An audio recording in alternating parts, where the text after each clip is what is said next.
Hello বন্ধুরা, সবাইকে স্বাগত আমার চ্যানেল টিনা গার্ডেনিং টিপসে। বন্ধুরা, আজকে ভিডিও দেখব মাচা পদ্ধতিতে কীভাবে শশা চাষ করে আপনারা লাভবান হতে পারবেন। তো চলুন আজকের ভিডিওটা শুরু করি।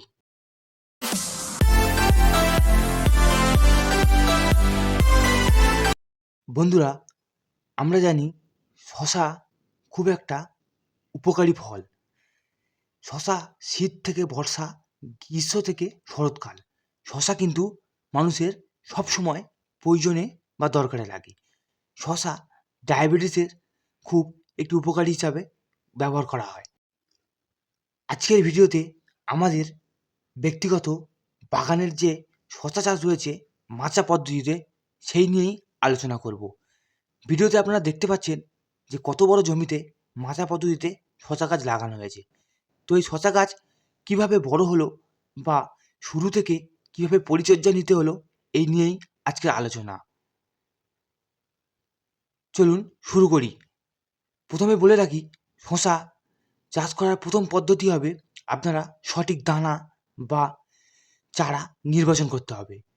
শশা গাছের চারার থেকে দানা বসানোই সব থেকে বেশি উপকার বলে আমি মনে করি। শশা গাছ হাইব্রিড, দেশি, 12 পাতা, পান, বিভিন্ন প্রকারের দানা রয়েছে। আমরা ভিডিওতে যে গাছটি দেখতে পাচ্ছি এটি 12 পাতা শশা। এই শশা দানা বাজার থেকে কিনে এনে প্রথমে এটিকে স্যাপ পাউডার বা ফিউডান দিয়ে শোধন করতে হয়।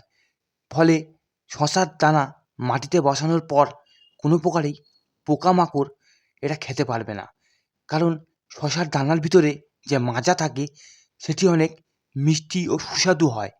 এটি পোকাদের খুব ভালো একটা খাবার। এই কারণে এটিকে স্যাপ পাউডার দিয়ে বসালে সেক্ষেত্রে কোনো রকম পোকা এটিকে আর খেতে পারবে না। যারা নতুন চাষ করবেন ভাবছেন তাদেরকে বলে রাখি, 1 কাঠা বা 720 স্কোয়ার ফুট জায়গায় শশার দানা 20 থেকে 22 গ্রাম লাগে। আপনার জমির পরিমাপ অনুযায়ী কতটা দানা লাগতে পারে সেটি আপনাকে হিসাব করে নিতে হবে। ভিডিওতে দেখতে পাচ্ছেন আমাদের এই জমিতে মাটি 4 ফুট ছাড়া ছাড়া একটি করে ভাঁটি দেওয়া রয়েছে। প্রত্যেক ভাঁটিতে 1 ফুট বা 1.5 ফুট গ্যাপ দিয়ে এখানে শশার চারা বসানো আছে। এই মাচা পদ্ধতিতে শশা চাষ করলে শশা কিন্তু নষ্ট হওয়ার প্রবণতা খুবই কম থাকে। যারা মাচা পদ্ধতিতে চাষ করতে পারবেন না তাদেরকে বলে রাখি, মাটিতেও এই শশা চাষ করা যায়। সেক্ষেত্রে মাটির ওপর মোটা করে খড়ের প্রলেপ বিছিয়ে দিতে হবে।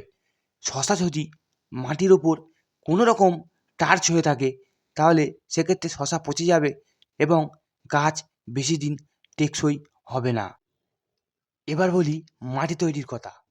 শশা গাছের মাটি তৈরি করার ক্ষেত্রে যে মাটিতে দানা বসাবেন সেই মাটিতে অল্প কিছু খোলের গুঁড়ো, 10-26-26 এবং জৈব সার বা ভার্মি কম্পোস্ট, এগুলো আমরা সংমিশ্রণে 1 মুঠো থেকে 2 মুঠো প্রত্যেক খোপের দিয়ে দেবো। এর ফলে স্যাপ পাউডার দেওয়া থাকলে দানা নষ্ট হবে না, খুব অল্প দিনে সেই খোপ থেকে চারা তৈরি হয়ে যাবে। শশা গাছে কীটনাশক খুব একটা বেশি লাগে না। এর বিষ বেশি না লাগলেও এর রোগের জন্য অনেক রকম ওষুধের প্রয়োজন হয়। গাছ যখন খোপ থেকে বেরিয়ে যাবে তখন আপনারা পিটার, টাটা গ্রুপের পিটার আপনারা ব্যবহার করতে পারেন। তারপর পিটার ব্যবহার পর আপনারা কিছুদিন রেস্ট দেবেন। এবার বলি পিটারের কথা। পিটার স্প্রে করার পর গাছের ডোক দেখবেন আস্তে আস্তে বড় হয়ে যাচ্ছে, গাছের ডোক ছুটতে থাকছে। এতে বুঝতে পারবেন শশা গাছের খুব ভালোই গ্রোথ হচ্ছে। শশা গাছ যখন 12 থেকে 13 পাতা হয়ে যাবে তখন নিচের যে হলুদ পাতাগুলো রয়েছে সেগুলো প্রুনিং বা ছাঁটাই করে দিতে হবে। আপনারা নির্ভরসায় এই পাতাগুলো কাটতে পারেন। শশা গাছের রোগ বলতে পাতা হলুদ হয়ে যাওয়া, ডগ না বাড়তে থাকা, শসা বেঁকে যাওয়া, এইসব রোগগুলোই শশা গাছের মেন লক্ষ্য বা মেন রোগ। তো বন্ধুরা, এই পাতা হলুদ হয়ে যাওয়া বা এর থেকে আপনারা কী করে প্রতিকার করবেন? আপনারা অ্যাডমায়ার প্রয়োগ করতে পারেন। অ্যাডমায়ার শশা গাছের খুব ভালো ওষুধ। এছাড়া আমরা ব্যক্তিগতভাবে স্টার 20ও ব্যবহার করে থাকি। স্টার 20 একটা পাউডার। এই পাউডারটিকে আপনারা 1 বাক্স 16 লিটার জলে গুলে আপনি স্প্রে করবেন। এর ফলে শশা গাছের যে পাতা হলুদ হয়ে যাওয়ার যে রোগ, সেই রোগ খুব অনায়াসেই মিটে যাবে। এরপরে বলি, শশা গাছের বীজ যখন নির্বাচন করবেন, শীতের শশা শীতকালে লাগাতে হবে, গরমকালে শশা গরমকালে লাগাতে হবে। যদি আপনারা এটি উল্টো বা ওলটপালট করে থাকেন, সেক্ষেত্রে শশা গাছে ফুল বা ফল আসবে না। যারা সঠিক নির্বাচন তো করেছেন কিন্তু ফুল আসছে, ফল হচ্ছে না, এর প্রতিকার কী হবে? এর প্রতিকার বলতে গেলে আপনারা বুস্টার 2 প্রয়োগ করবেন। শশা গাছে যখন ফুল আসছে, ফল আসছে না, তখন বুস্টার 2 প্রতি লিটার জলে 1 ml আপনার জমির পরিমাপ অনুযায়ী আপনি নির্বাচন করবেন। তো বুস্টার 2 প্রয়োগ করার পর দেখবেন যে ফুল থেকে কিছুদিনের মধ্যেই ফলে রূপান্তর হচ্ছে। বুস্টার 2 তো আপনারা প্রয়োগ করছেন, গাছ একবার ফল দিয়েছে, দুবার ফল দিয়েছে, কিন্তু গাছের বয়স বাড়ার সঙ্গে সঙ্গে ফল কমে যাচ্ছে, তখন কি প্রয়োগ করবেন? কলন টপ প্লাস এই পাউডারটি আধা ঘন্টা জলে ভিজিয়ে রাখতে হবে। জলে ভিজিয়ে রাখলে সেই জল কালো হয়ে যাবে, সেই জল আপনারা স্প্রে করবেন গাছে। এতে অনেক বয়স্ক বা অনেক দিনের পুরানো গাছও সতেজ থাকবে এবং পুরাতন গাছেও ফল ফুল পাতা ইত্যাদি আবার দেখতে পাবে নতুন করে।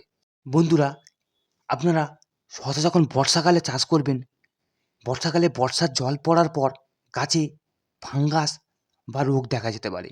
ফাঙ্গাস থেকে বাঁচতে এবং গাছ দেখবেন খুব একটা বাড়ছে না বর্ষার জল পাওয়ার পর, তখন আপনারা কি করবেন? তখন অ্যাডমায়ার গোল্ড স্প্রে করতে পারেন। আগে যে সমস্ত ওষুধের নাম বললাম সেগুলোও কাজের ওষুধ, আমরা ব্যক্তিগতভাবে ব্যবহার করি, কিন্তু বর্ষাকালে অ্যাডমায়ার গোল্ড খুব ভালো কাজ করে। এবং স্যাপ পাউডার আপনি স্প্রে করতে পারেন। স্যাপ বা স্টার 20 এগুলো আপনি স্প্রে করতেই হবে। এর ফলে ফাঙ্গাস জাতীয় যে কোনো রোগ থেকে গাছ মুক্ত পাবে। গাছের গোড়াতে আপনারা চাপান সার যখন দেবেন, আপনাদেরকে বলে রাখি চাপান সার কীভাবে দেবেন।